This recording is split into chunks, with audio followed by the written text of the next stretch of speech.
Nama Om Vishnupadaya Krishna Prasthaya Bhutale Srimati Bhakti Vedanta Swaminiti Namine Namaste Saraswati Deve Gauravani Prachadine Nirvishesha Shunyavadi Pasyatya Tishatharine Shri Krishna Chaitanya Prabhu Nityananda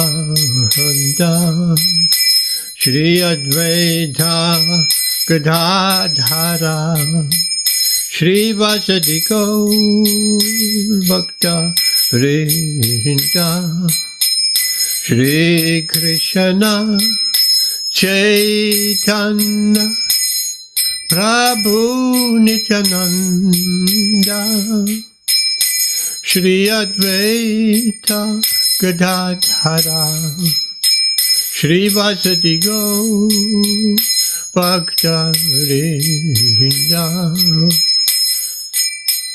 Hare Krishna Krishna Krishna Krishna Hare Hare Hare Rama Rama Rama Rama Hare Hare Hare Krishna Krishna Krishna Krishna Hare Hare Hare Rama Rama Rama Rama Hare Hare Hare Krishna Krishna Krishna Krishna Hare Hare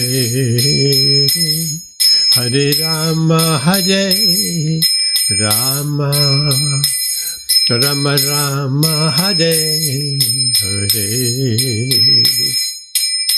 Hare Krishna Krishna Krishna Hare Hare Hare Rama Rama Rama Hare Hare Hare Krishna Krishna Krishna Krishna Hare Hare Hare Rama Rama Rama Hare Hare Hare Krishna Krishna Krishna Krishna Hare Hare Hare Rama Rama Rama Rama Hare Hare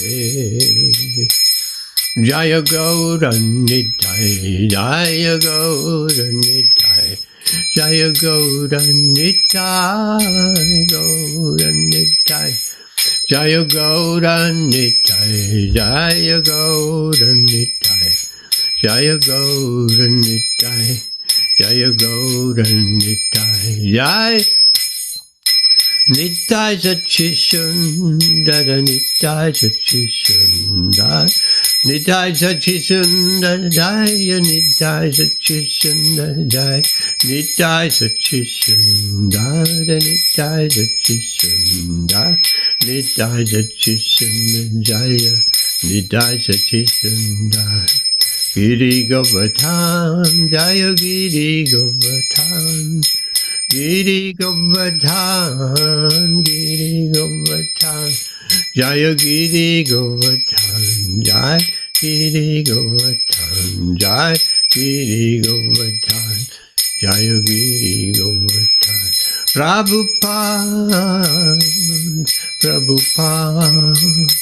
Prabhupada, Jai, Jai Prabhupada, Jaya Prabhupada, Prabhupada, Prabhupada, Prabhupada. Jai Shri Shri Nitai Sachi Sundari ki Jai, Giriraj Govardhana ki Jai, Gaura Premanandi Hari Hari Bol. Welcome everyone, Hare Krishna Amit Hare Krishna Prakash, on this beautiful day of Ram Navami, the appearance day of Ramachandra Bhagavan ki Jai. So, what are we talking about tonight, Amit?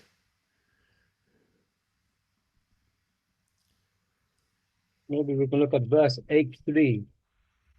8.3.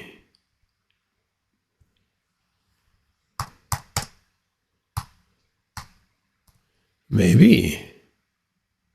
Karma, reincarnation. Okay. 8.3.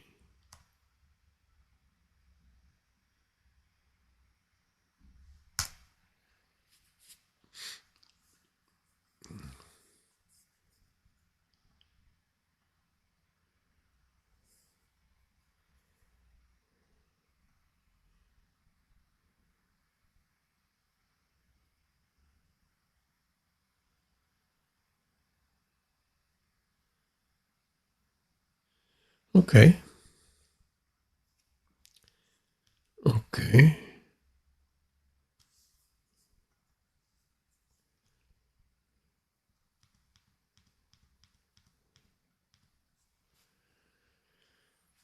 Let's share that screen.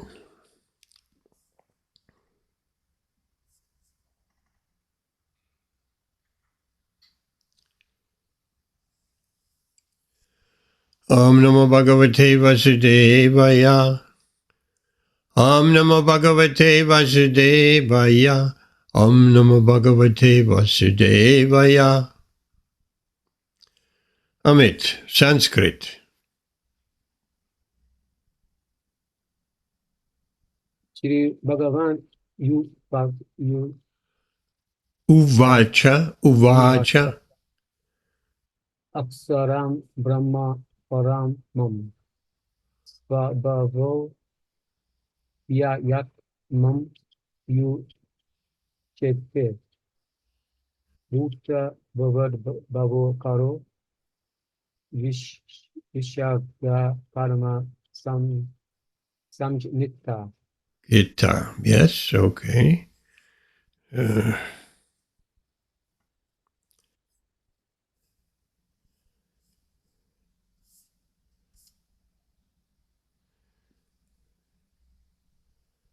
One moment.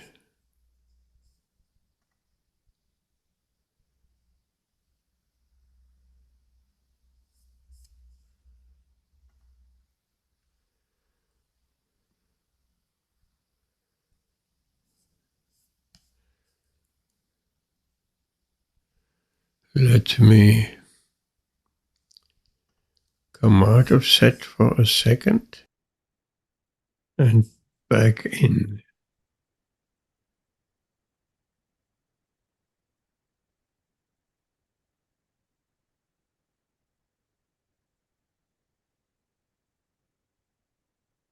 Okay, translation. The Supreme Personality of Godhead is the indestructible, transcendental living entity called Brahman. And his internal nature is called Ayatma, the self. Actions pertaining to the development of material body with a living entity is called karma, or fruitive activities.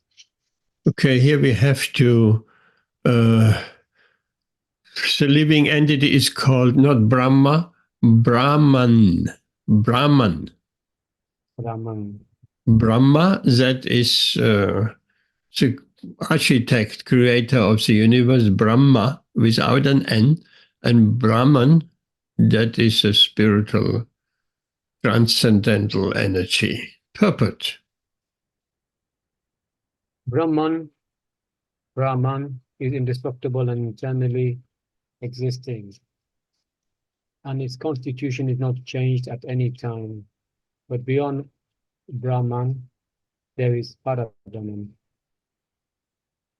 Brahman refers to living entity, and Parabrahman refers to the Supreme Personality of Godhead. The constitutional position of the living entity is different from the position he takes in the material world. In material consciousness, his nature is to try to be the lord of the matter, but in spiritual consciousness, Krishna consciousness, his position is to serve the Supreme. When the living entity is in the material consciousness, he has to take on various bodies in the material world. That is called karma, or varied creation by the force of material consciousness. In Vedic literature, the living entity is called Jivatma, and Brahman, but he is never called Parabrahman. The living entity, Jivatma, takes different positions. Sometimes he merges into the dark material nature and identifies himself with matter. Sometimes he identifies himself with the superior spiritual nature. Therefore, he is called the Supreme Lord's marginal energy. According to his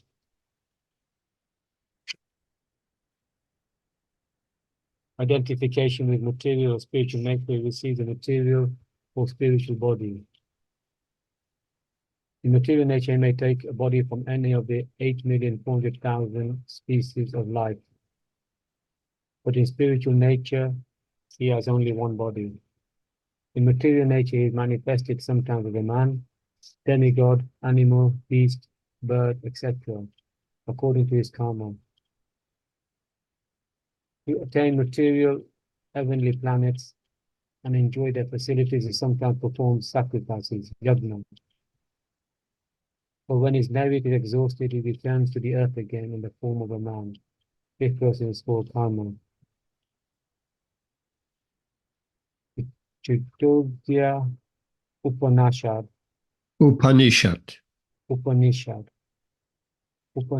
describes the Vedic sacrificial process.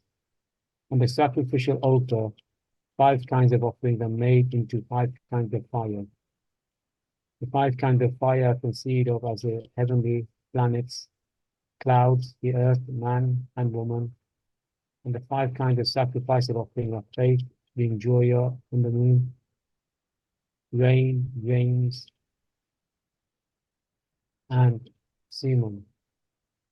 In the process sacrificed, the living entity makes specific sacrifices to attain specific heavenly planets and consequently reaches them.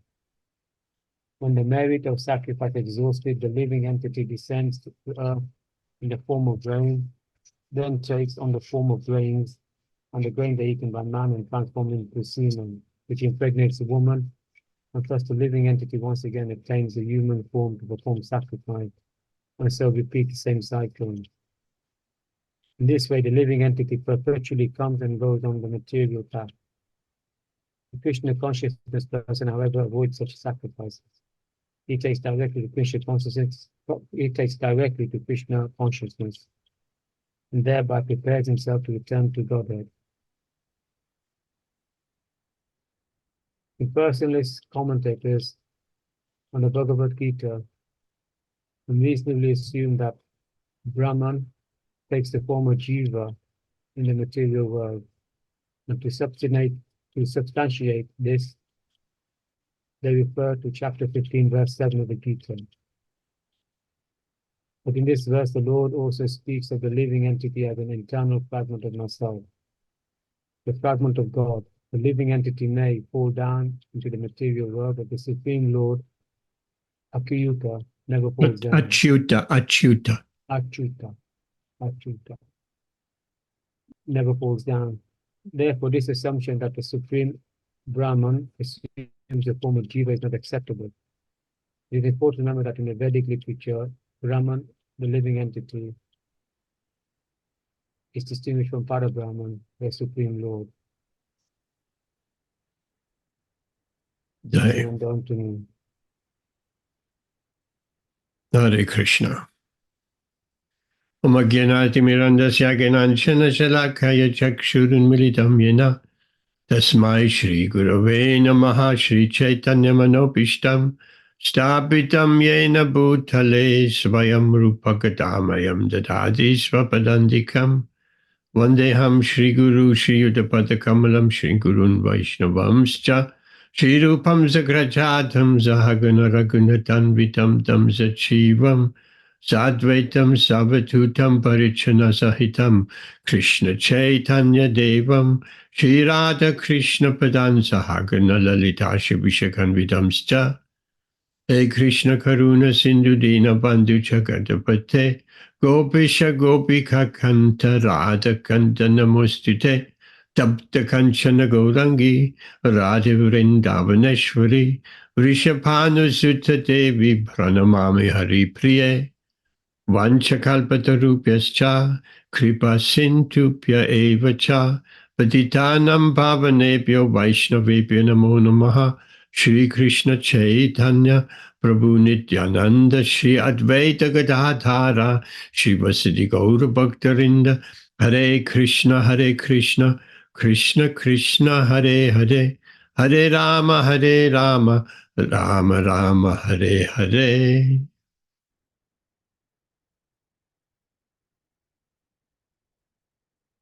Okay, let's read the translation again. The Supreme Personality of Godhead, Sat, the indestructible, transcendental living entity is called Brahman, and his eternal nature is called Adhyatma, the Self. Action pertaining to the development of the material bodies of the living entity is called karma, or fruitive activities. So here Srila Prabhupada, he makes immediately in the second sentence, he makes that clear distinction, and that's a very important distinction between Brahman and Para-Brahman. Para means always supreme, highest, like Atma, which is we are, the Atma, the self, and Paramatma, the supreme self, which is Krishna. So Srila Prabhupada points out, beyond Brahman, there is Paramatma. And Brahman refers to the living entity. That's our spiritual nature. And Paramatma refers to the Supreme Personality of Godhead, Krishna. So our spiritual nature, Brahman, in the Vedanta Sutra, it is nicely described, Atato Brahma Jigyasa. We are spirit by nature, said Brahman is the all-pervading spiritual energy of the Lord. We have spiritual energy and we have the material energy. Material energy is separated. How do we understand that? Srila Prabhupada gave a nice example. When Srila Prabhupada directly speaks, then that is not separated, that is direct perception. But when Srila Prabhupada speaks in a tape recorder, and we hear that same Srila Prabhupada speaking on the tape, it sounds just the same, but that is Srila Prabhupada's separated energy. So that is different. It's not directly personal contact, but it's recorded, it's an example of separated energy. So this material energy is Krishna's separated energy. It's not directly his spiritual energy. Ladini Shakti, spiritual energy, is the Lord's internal or spiritual energy. That's Brahman. And the separated energy, that is the material energy. Like the recording, tape recorder recording. It's also coming from the Lord, like the person speaks into the tape recorder. But it is one step further separated from Krishna. So that is a material energy. And there's a third energy, the Dashta Shakti, which are the living entities. They're in between. We are a very funny position we are in. We are in between the spiritual and the material energy, because we have a material body, which is a separate energy of the Lord. But ourselves, the Atma, that is Brahman, that's a spiritual energy. So we are by nature spiritual, but we covered with a material body. So that puts us into a very precarious situation. Because if we are forgetful of our spiritual and, we say, constitutional position, of our real position, that we are that spirit spark, Brahman, just like Krishna, that same spirit, albeit we are tiny small, and Krishna is unlimited big. The example, we mentioned it many times, the fire and the sparks. The sparks, we, the living entity, the sparks of the fire are hot, they can burn, and light. These are characteristics of the spark. The fire has the same characteristic, hot and light. But the fire is big, huge, and the spark is a tiny little spark.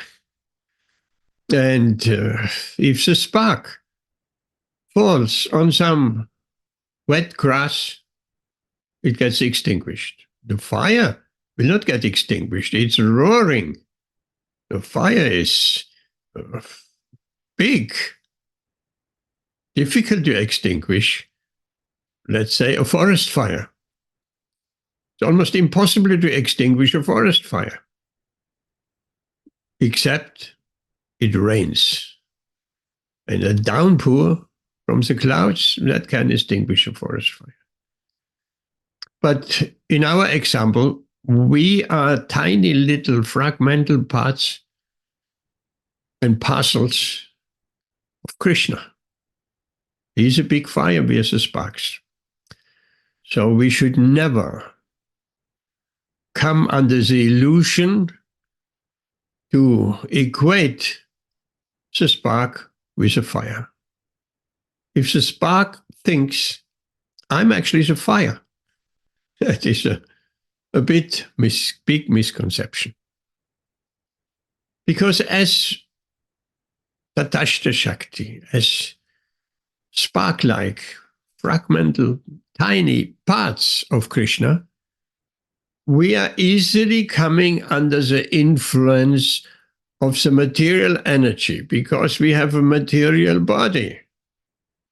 And the body and the senses can overpower us. The mind is also material. And the false ego is also material. So everything is material. And if we're not aware that we are Brahman, we are that tiny spiritual, fully spiritual spark, we're forgetting that. Then we're fully under the control of the material energy. And what does that mean? As Srila Prabhupada describes, being under the influence of material energy, we're generating karma. action, reaction. Every action has a proportionate reaction. Even Newton's law is confirming that. It's physics. There's a reaction for everything. A cause of everything. Everything has a cause. Even if we look at ourselves, who's our cause that we are here? Well, our father and our mother. Who is the cause of them? Well, there, our grandfather, grandmother, and you go back and back and back and back and back. Until we come to that person which has no cause. It's hard to imagine for us because everything in this material world is caused by something. Every action, reaction is everywhere. But if we search out that person who has no cause, that's Krishna. Sarva Karana Karanam. So Krishna is a cause of all causes. He is. Let's take an example. If we dream at night,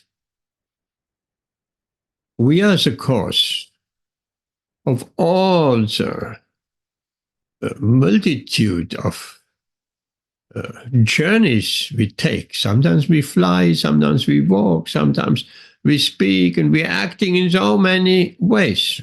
Who is the cause of all that? It appears like we're speaking with someone in our dream. It appears like, or we may even have a father and a mother in our dream. But they are the cause of us, but the ultimate cause is me lying in bed and dreaming. So Krishna is like that. He is just, by his sweet will, the whole creation comes into play. He is the cause of everything, the cause of all causes. Sarva Karana Karanam. So, we should never be bewildered and think we, the tiny little spark, has become the Param Brahman. Impersonalists think like that. But as devotees, it's always distinct. We, Brahman, and Krishna, Param Brahman, the highest Brahman. So if we keep that in mind, then we are well situated in our Krishna consciousness. Then Lord Krishna says in this verse,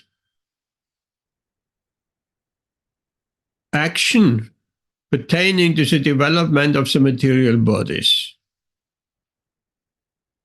is called karma, or fruitive activities. And that is our predicament in this world. We acting because we want a certain result. Why we want a certain result? We want to enjoy the result. We want to enjoy the eyes, the ears, the sense of taste, the sense of touch, sense of smell. We want to enjoy that interaction between the senses of the body and the object of the senses. The object of our eyes is form. The object of our ears is sound. Of our sense of touch, it's objects we can touch.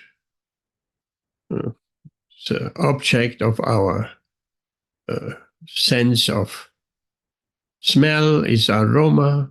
Taste is some taste in different foodstuffs.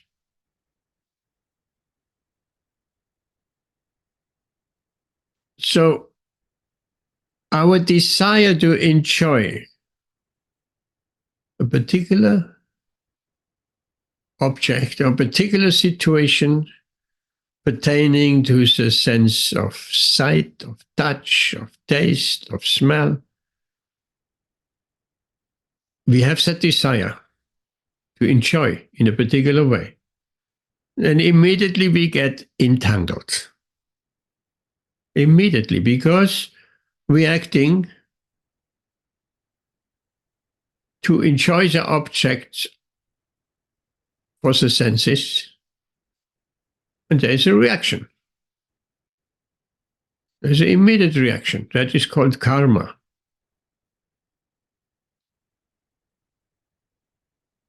Or fruitive activities. And that goes on over lifetimes and lifetimes and lifetimes and millions of lifetimes. And we come to the end of our life and there is still some desire left. We couldn't fulfill in this lifetime. Then we predictably have prepared another material body. And Krishna is so kind. You want to enjoy in a particular way. You couldn't find satisfaction in this lifetime to enjoy your senses. You want to enjoy some particular way of enjoyment. Okay, material nature will give you another chance, another body. So therefore, we have been in this material world since millions of lifetimes because of that desire to enjoy again and again and again and differently and all varieties of enjoyment. And then the different types of bodies come about. Because there's so many varieties of enjoyment, which is in our mind, I want to enjoy like this, like that. No, there is a particular body for each desire to enjoy in a particular way. If we look at the animal kingdoms, all kind of different animals have a very strong sense of enjoyment. We look at a dog, he's just sniffing everywhere. His nose is constantly so. That living entity wanted to just smell all kind of enjoyment to smell. So the human nose is not that fine-tuned we smell, yes, but not like a dog. A dog can smell much more finer, much more powerful, his nose is, in comparison to the human nose. So the dog is very, very expert in smelling. And other animals, monkey is very expert in sex life. One is not satisfied in this human form of life to enjoy sex life. Okay, one can obtain the body of a monkey. A dog also, no restrictions. Time, place, circumstances, anytime. Anytime. So that is a karma. We are bound. So what's the way out? What's the way out? Of course, Krishna is the way out. If we are conscious of our real self, Brahman, we are conscious, we are Brahman. Why are we running after enjoyment of the senses? All that enjoyment of the senses, that is all mental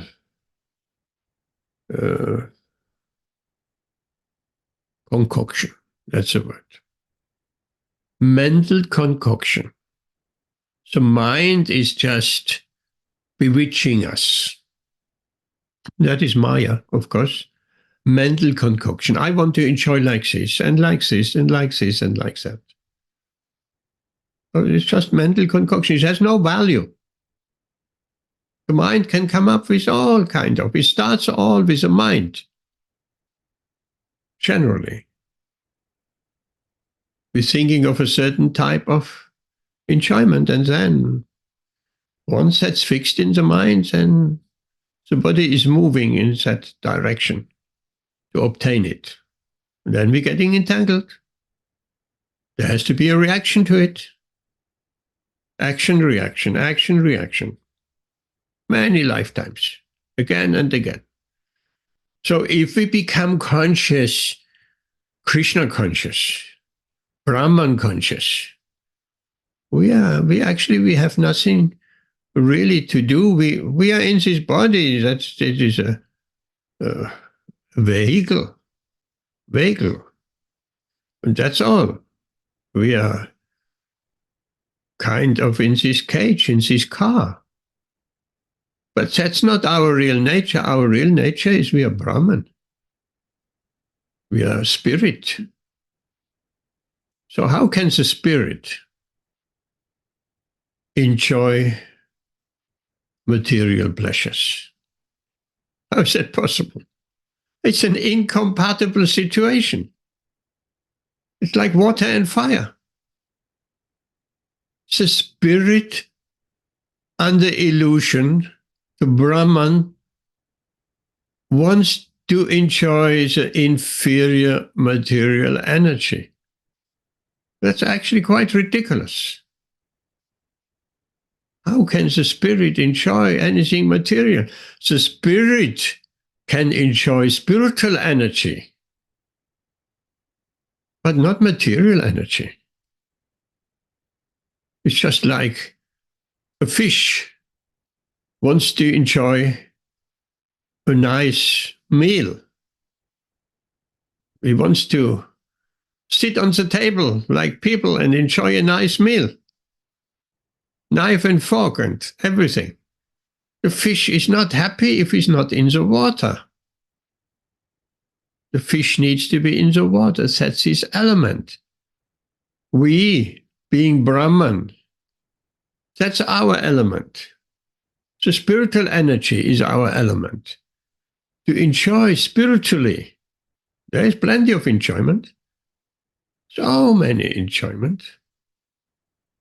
I was just reading today a little bit from Ramayana, because today is Lord Ramachandra, Bhagavan's appearance. So, the supreme Brahman enjoying through material senses, that does not make any sense.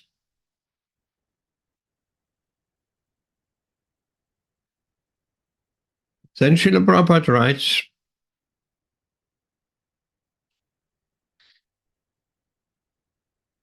the constitutional position, by constitution, like the Americans, they have a constitution. That's a basic rules. So our constitutional position is also very basic. We, the living entity, are different from the position of this in this material world. So material consciousness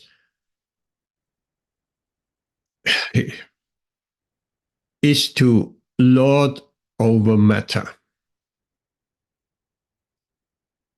If we want to enjoy this material energy, it means lording over, manipulating material energy. In so many ways, the whole civilization of this world, all societies, they're trying to lord over the material energy. They're trying to subdue the material energy. They're trying to harness material energy up to the point of harnessing the energy within the atom. Those have created the atom bomb for self-destruction. So much trying to control, try to lord over, to manipulate. All technological advancement is all about that. Manipulating material energy for our own purposes. That is what is called lording over. But we're never satisfied because we are a fish out of water.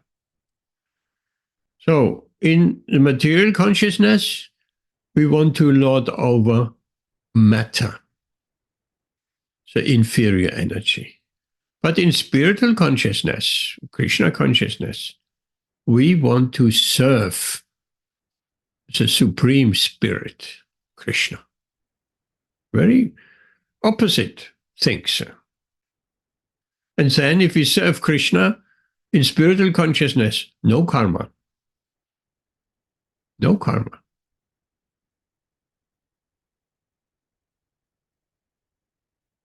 When the living entity is in this material consciousness, we have to take on various bodies in this material world. So this karma is forced by material consciousness.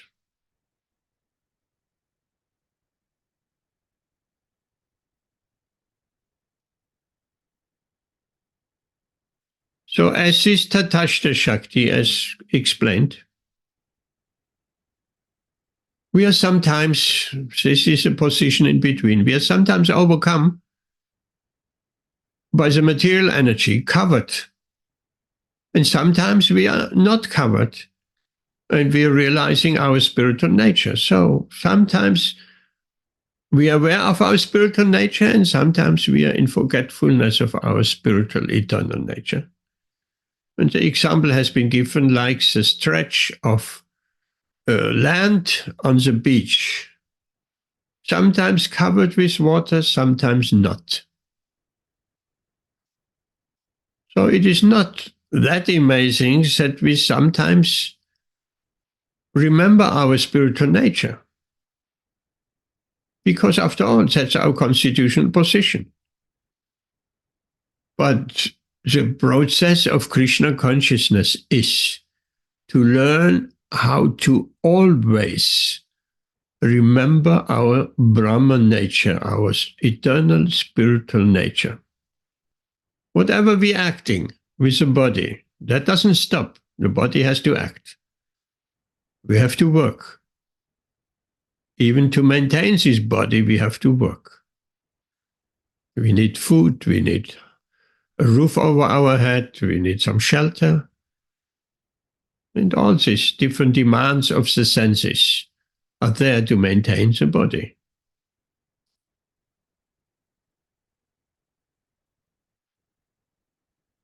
So the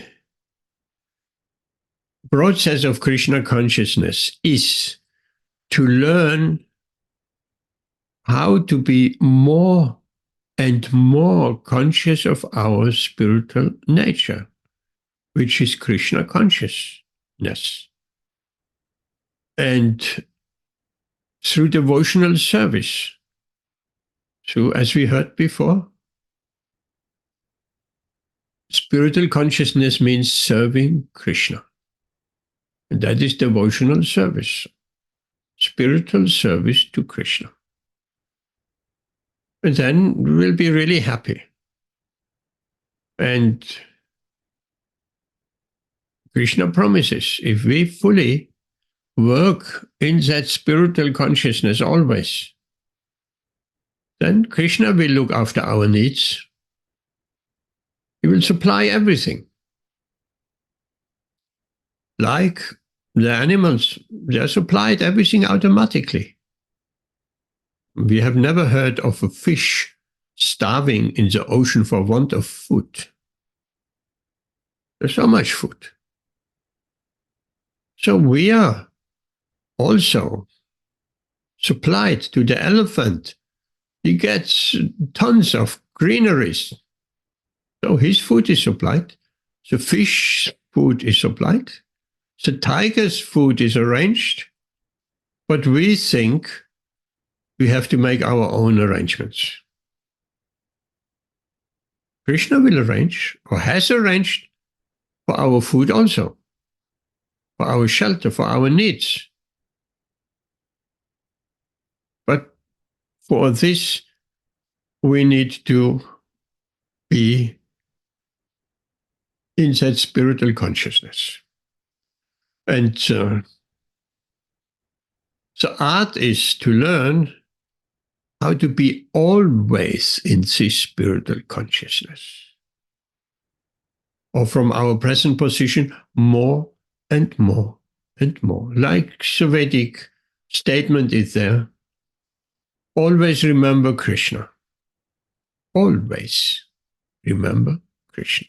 Means, remember Krishna means remember who we are, remember we are Brahman, we are not this body, we are completely distinct from this body, we are a higher spiritual energy. Always remember Krishna and never forget him. So that's the goal of Krishna consciousness. We'll arrange in so many ways, by chanting, by all sorts of devotional activities, to remember Krishna and to remember who we are. And then all our problems are solved immediately.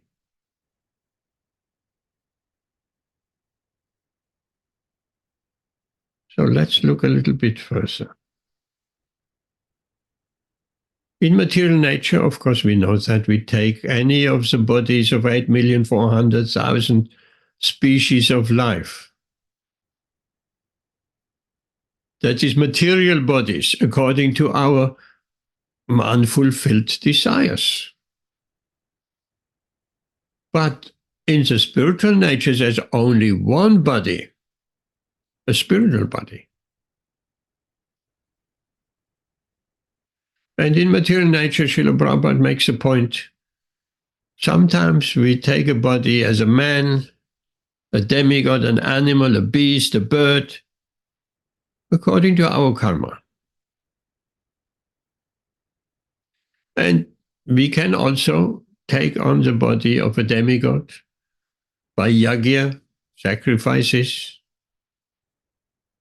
We go to the higher planetary system and enjoy for tens of thousands of years, but then we have to come back when our merit is exhausted. We come back as men in this world. Srila Prabhupada says this process is called karma.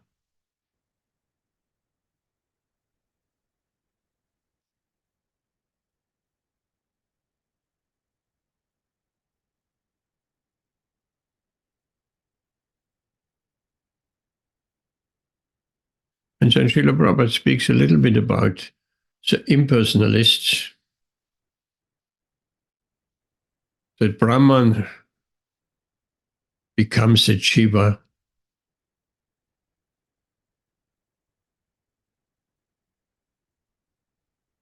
but we are eternal, a fragment. Krishna says the living entity is an eternal fragment of myself. So we don't become Krishna, Param Brahman.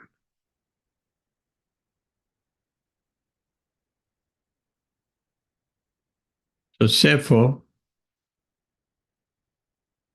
this assumption that the Supreme Brahman assumes a form of jiva is not acceptable. So always, as we explained, we distinguish Brahman and Para-Brahman. Okay, so far, are there any questions?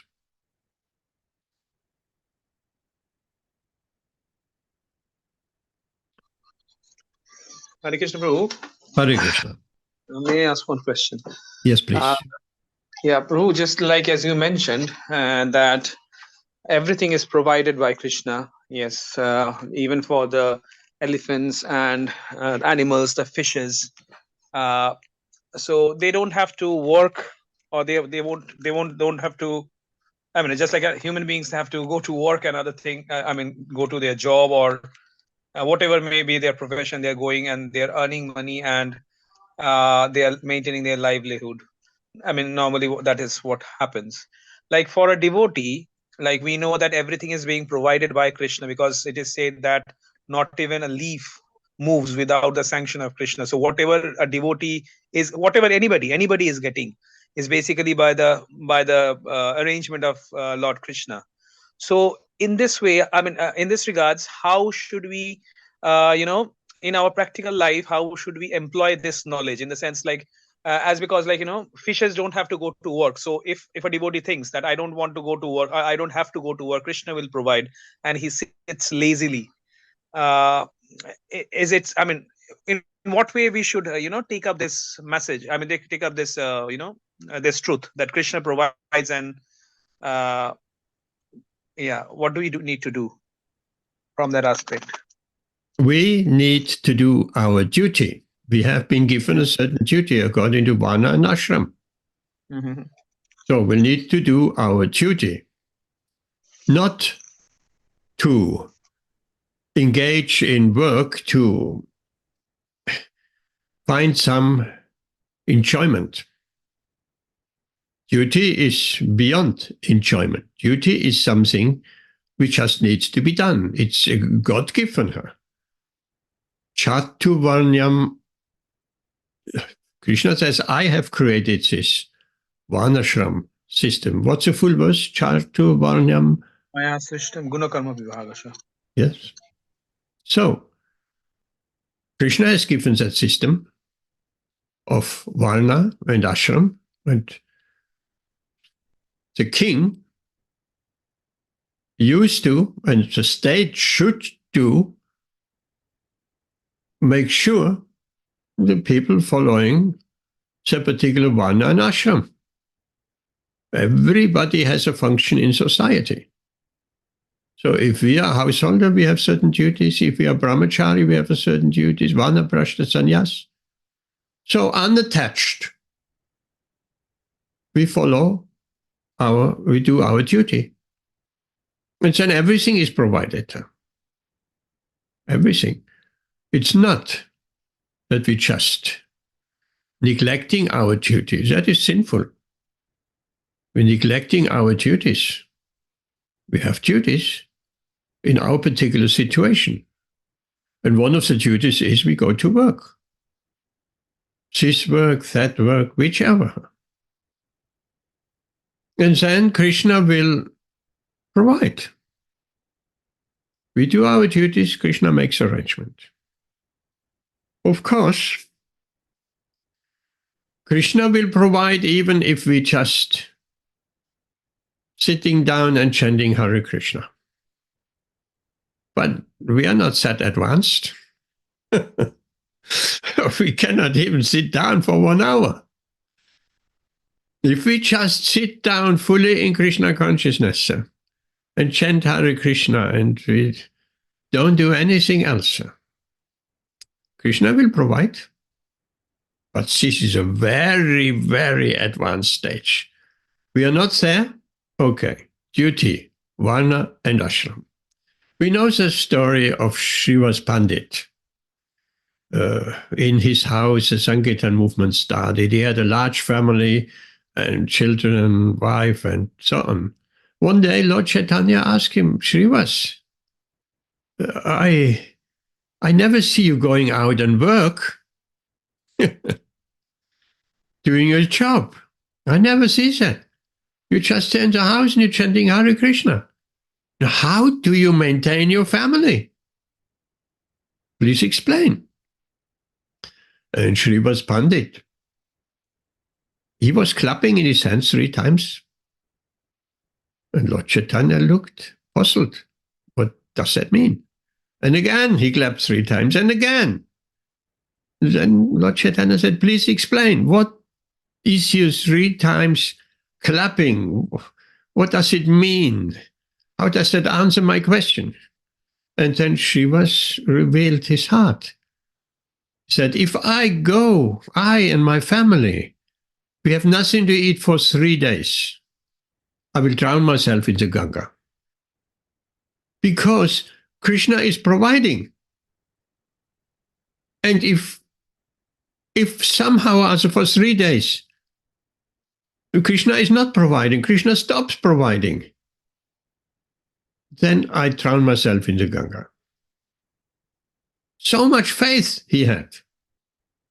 He was that person who was just fully Krishna conscious and depending fully on Krishna to maintain him. No duty, no vana, no ashram. He was a householder, yes.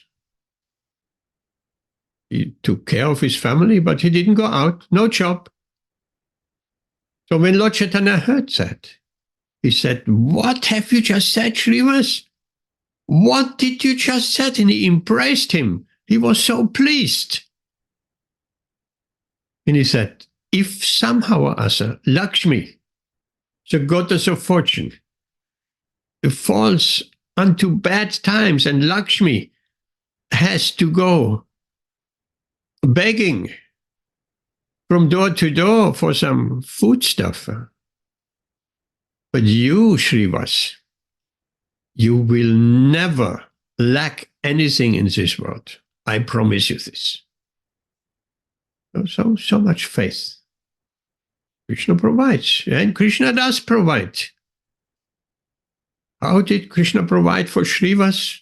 The people came and gave something, and in so many ways. There was always food in his house. Always food. Because he had also, let's not forget, he had kirtan in his house. He had deities. And people came. Devotees came. And when devotees come and assemble somewhere, do some kirtan, what they normally do? Everybody brings something here. Oh, I brought some rice. I put in the kitchen. I got this, I got that. And the wife starts cooking. Everybody's eating prasadam.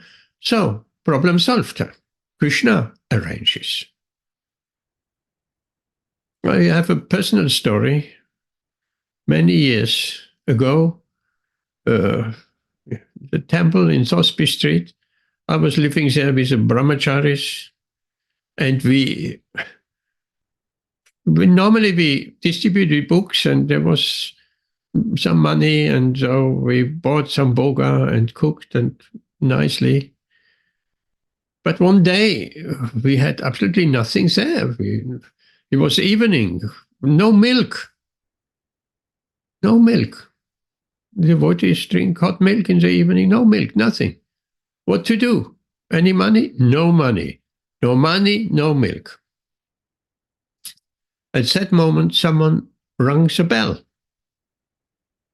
Okay. One went outside, and he came back to the temple with a big smile on his face, with a 4-pinter of milk. And the devotee said, what happened there? And explained, there was a man. I've never seen that man. Nobody has ever seen that man. He came and he just said, I got some milk for you, people. Here. I brought you some milk. And then he disappeared. So, what was that? We had no milk. We wanted milk. The bell rings and someone brought some milk. Krishna's arrangements are inconceivable. We know Krishna is in the heart of every living entity, so Krishna can arrange anything. Krishna can fulfill anybody's desires. Another story. In South India, there was a very poor man. He, near the Kerala temple, Guruvayur,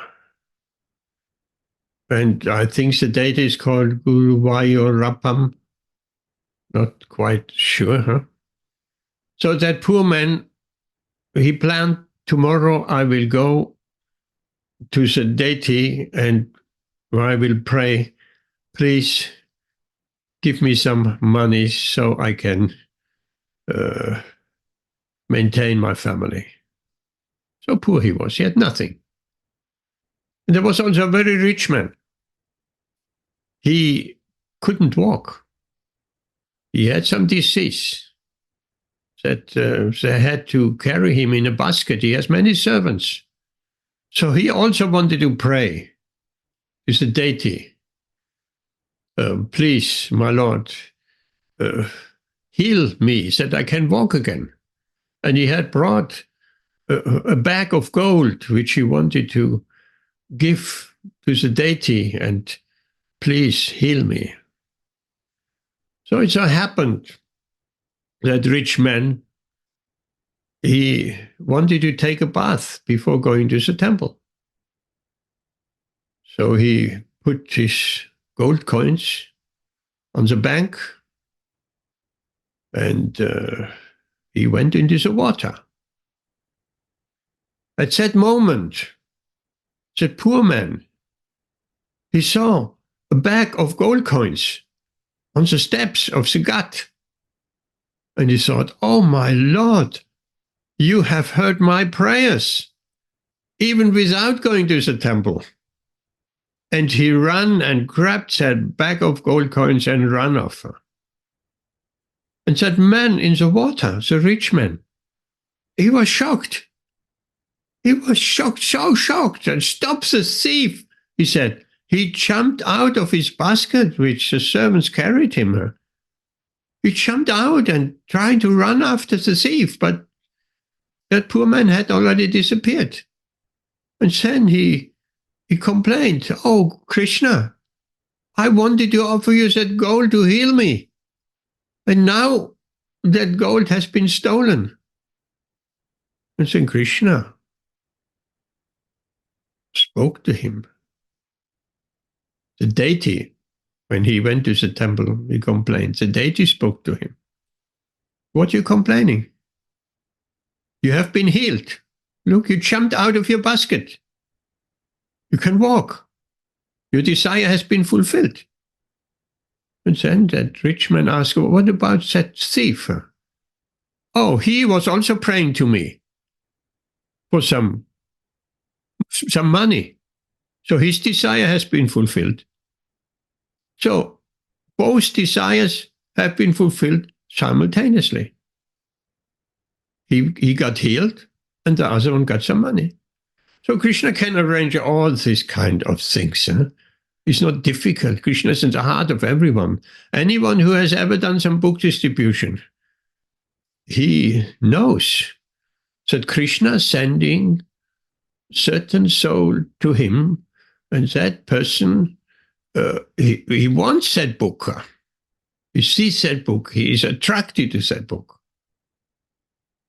There's a nice story also in that connection. Devotees were distributing books in town, somewhere. And there was a lady. She didn't see the devotees, but she saw people with a beautiful book, Bhagavad Gītā, let's say. She saw them carrying it. Everybody, many people had that Bhagavad Gītā. And she looked at that cover, Krishna and Arjuna there, and beautiful, very attractive. So in her heart, she thought, I wish I could also wear. So she took heart, she asked someone, where did you get that book from? Oh, there were some people, they were giving out these books. And where? Down the road. And she went and she couldn't find the devotees. And she was morose. She wanted the book. Everybody had the book. She didn't get the book, but she felt very attracted to the book. So it was morose and she went home. Next day, the bell rang. And she opens the door. And there was a devotee with that same Bhagavad Gītā. And he said, here is a very nice book. It will help you. It will benefit you. And she said, you have come here? oh my God. And she was totally overwhelmed. And it turned out the devotee wanted, it was a dark corridor, and he wanted to press the light switch, and he accidentally pressed the bell exactly of that lady. And she got her Bhagavad Gītā eventually. So Krishna can arrange all this. It's not a problem for Krishna. He's a supreme magician. The supreme, he can do his magic. There are millions of ways. So that devotee, she wanted the book, she couldn't get the book. The devotee wanted to switch on the light, he pressed her bell, she opened the door, boom, both together, she took the book.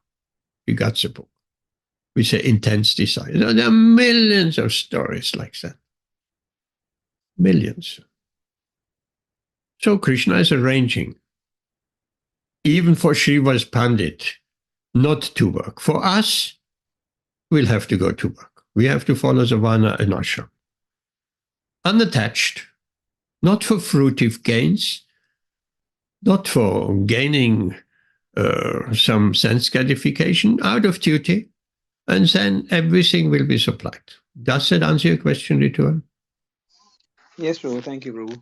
Actually, I also saw, as you mentioned, like if we imitate very high devotee, very advanced devotees like Srivas Thakur, it would be totally wrong, because I've seen some devotees, they were like, young high school going boys and girls.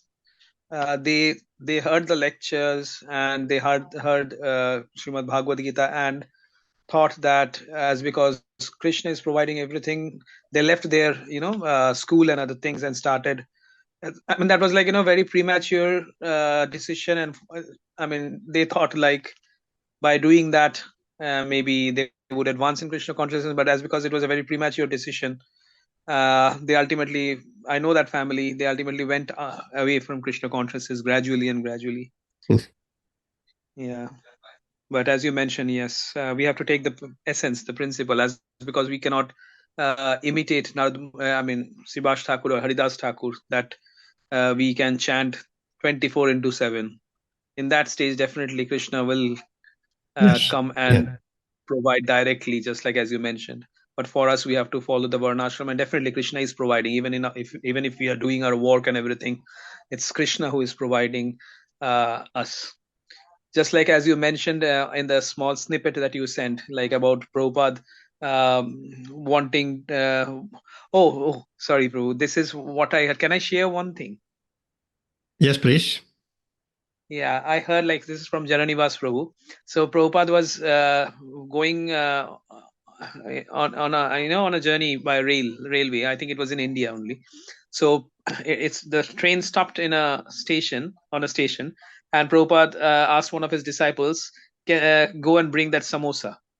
So the devotee was thinking like, he went there. It was like, definitely without onion and garlic, but it was from one of the shops in the train station. So the devotee bought the samosa, and just like how we offer the bhoga in the temple or in our house with all the mantras and everything, he started offering that. Then Prabhupada told him that you don't have to offer like that. If you remember that everything is coming from Krishna, whenever you are outside, definitely when you are at home or when you are in the temple, there are different rules and regulations how we offer. But when you are outside and you are taking something, of course, definitely, which can be offered to Krishna, you just think of Krishna, say Vishnu, Vishnu, Vishnu. You're thinking that everything belongs to Krishna. This samosa also comes from Krishna, and this samosa is for Krishna. In that way, this has become prasad. So it's basically the consciousness that matters. Yeah. Yes, beautiful. I know a similar story. We're also on the train, and one devotee got a dub, a coconut, for drinking, because devotees were thirsty. They offered the coconut to Srila Prabhupada, and he was drinking to his heart's content. And then he passed the coconut to someone else. And they were drinking to their heart's content. Long time. and to someone else, and to someone else. And that coconut never emptied. That never emptied. There was always coconut water, as much as the devotees wanted to drink. That is Krishna's special mystic powers, of course. But there is a verse in this connection. Ananyas chintayanto mam yechana paryupasate desham nityapi yuktanam yogakshemam vaham yaham. Yogakshemam vaham yaham. I carry what they lack and I preserve what they have. But not like in your story with those people. Exclusive devotion. But those who always worship me with exclusive devotion. What's that? If Krishna provides, not just, okay, we are just lazy here. Let Krishna work. I enjoy. That won't work. No, we must have exclusive devotion for Krishna. Means exclusive only for Krishna, for nothing else. If one focused devotion for Krishna, then Krishna will start to act. Beautiful verse. Ananya Bhakti.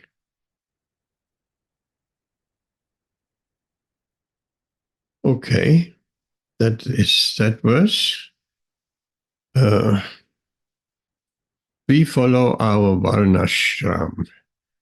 That's what Lord Chaitanya started off his conversation with Ramananda Roy. What is the most beneficial way for the people in general? So Ramananda Roy started off with explaining Varnashram, following the Varnashram system. That's the most beneficial for everyone. And Lord Chaitanya said, yes, that is true. But tell me something higher. But there is more. And there is more, becoming a friend of Krishna and eventually up till the level of the gopis' love and worship for Krishna. And there is nothing higher than that. Okay, something else? Anything else? Amit, what about you?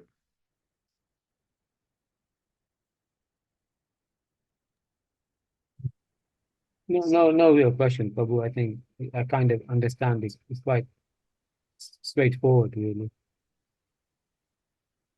We can learn through our life how, because we need reading something like that is one thing.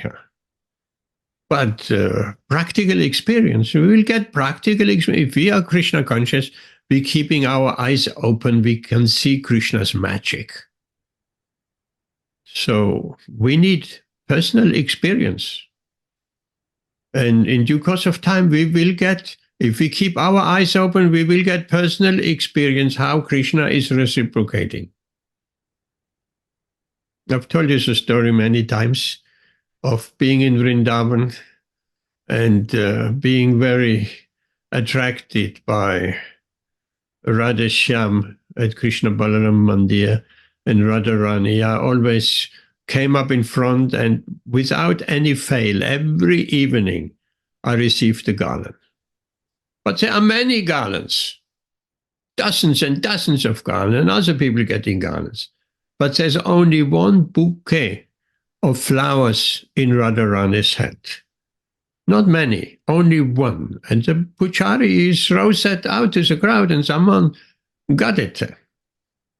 And I'm a terribly bad catcher.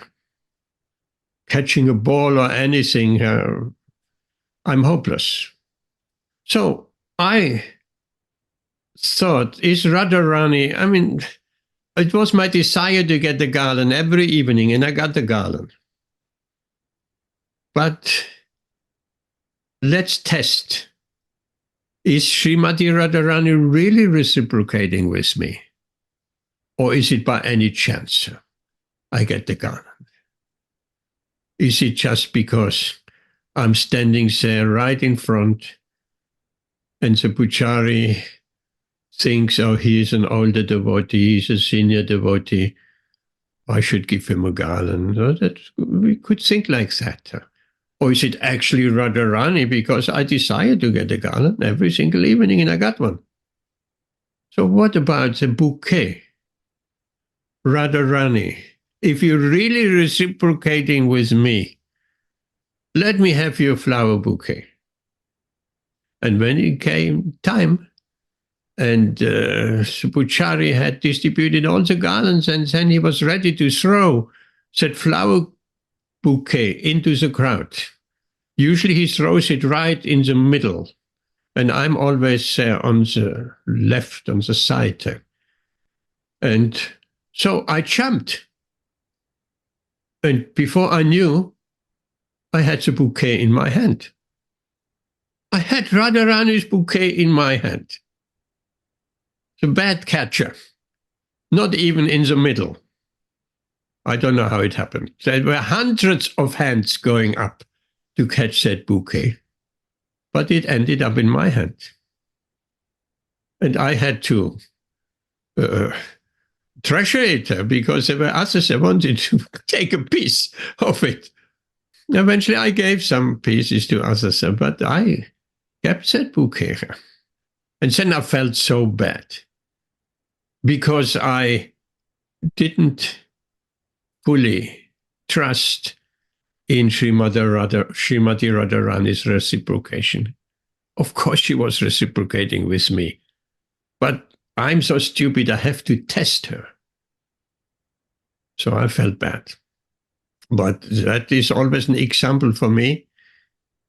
The deities are very reciprocating with the devotees, particularly with spiritual desires. There wasn't a material desire. It was a spiritual desire. So we learning to trust Krishna as we go along. Now, I wouldn't do that again, to test Srimati Radharani. I know she's reciprocating. She's even reciprocating from a distance. So many things. Anything else? Amrita Radhe Mataji, any question? Is she there or is she in the kitchen? No, Prabhu, she's not here today. She's not here today. Okay. She is tending to Tejas today, that in that other room. Okay. Yeah. Sorry. Rituan, any more question? No, Prabhu. Thank you for the explanation. So that is a nice verse, of course. Let's read the translation once more. The Supreme, that is 8.3. The Supreme Personality of Godhead said the indestructible, transcendental living entity is called Brahman. And his eternal nature is called Adhyatma, the Self. Action pertaining to the development of material bodies of the living entities is called karma, or fruitive activities. So we could say just a couple of words of, we have spoken many times on that verse, to coming to the platform of we realizing we are Brahman. That is Brahma Buddha Prasanatma. Na shochati na kankshati. Very, very important verse. That verse speaks, the living entity is called Brahman, but realizing we are that Brahman, the Brahma Bhuta stage, then Prasanatma. If we realize we are that Brahman, we are not this material body. We always realizing we are Brahman, 24/7. We're not forgetting we are Brahman. Right? Generally we forget, and then we remember again, and forget, and remember, and forget. Because we tatashta. Sometimes covered by water, sometimes uncovered. But if we come in our spiritual advancement is a point, we are always uncovered. We always remember. we are Brahman. Whatever we do, we're going to work, we're not going to work, we do this, do that, do shopping, eating, sleeping even. We remember we are Brahman. That's what we are. And then we become prasanatma, fully joyful, because we have no material fear. Nothing of that sort. Fully joyful. And then, na shochati na kangshati. We have no more lamentation and no more hankering. We're completely atmarama. We're completely self-satisfied. And then devotional service really starts. And there is a very nice verse. No, writing little story.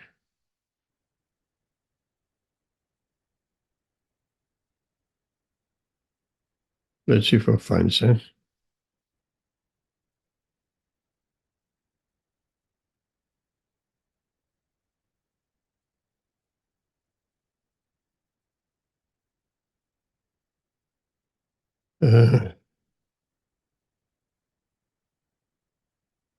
Give me just a moment.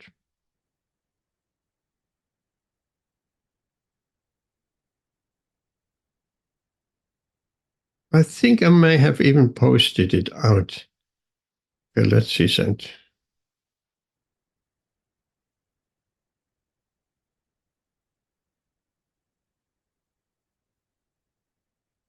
Okay, here it is. Yes, I posted it out.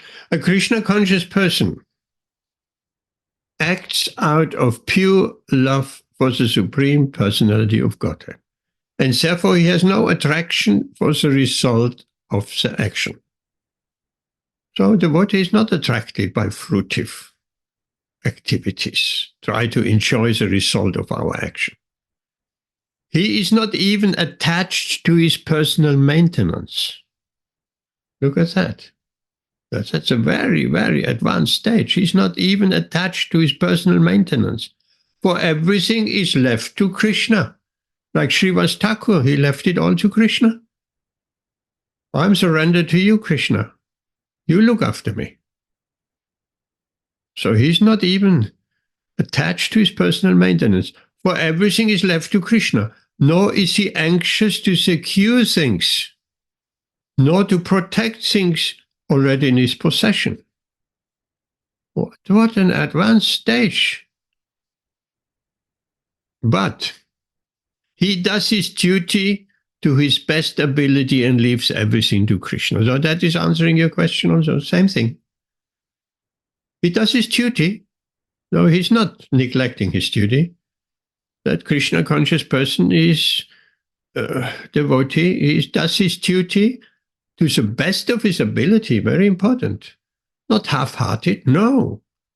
To the best. Best what one can do. But he leaves the result to Krishna. And that's very important.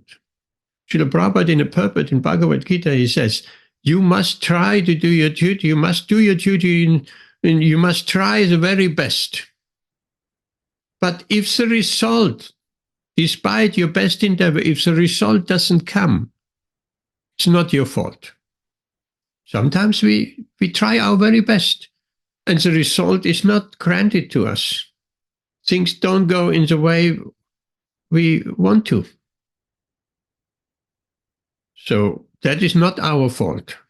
So we are not attached to the result, but we are attached of doing our duty for Krishna, doing our service. We're doing our duty. Our duty is also service. And leaves everything to Krishna. Such an unattached person is always free from the resultant reactions and good and bad. It is so he were not doing anything. He is certainly not doing anything like the people of this world, running behind something which they want to enjoy, which they want to achieve something. So Srila Prabhupada says first, this is a sign of akarma, no karma. or action without fruitive reaction. So no karma. Such leaving it up to Krishna, doing our duty, we don't generate any karma. Any other actions, therefore, devoid of Krishna consciousness is binding upon the worker, and that is a real aspect of weak karma, as explained herein before. That's from Bhagavad Gītā, purport 420. Okay, so that was nice little finishing touch. So we shall stop here. Thank you very much.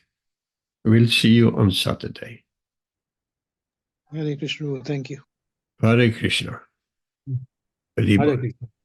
Hare Krishna. Ramachandra Bhagavan ki jai. Yeah.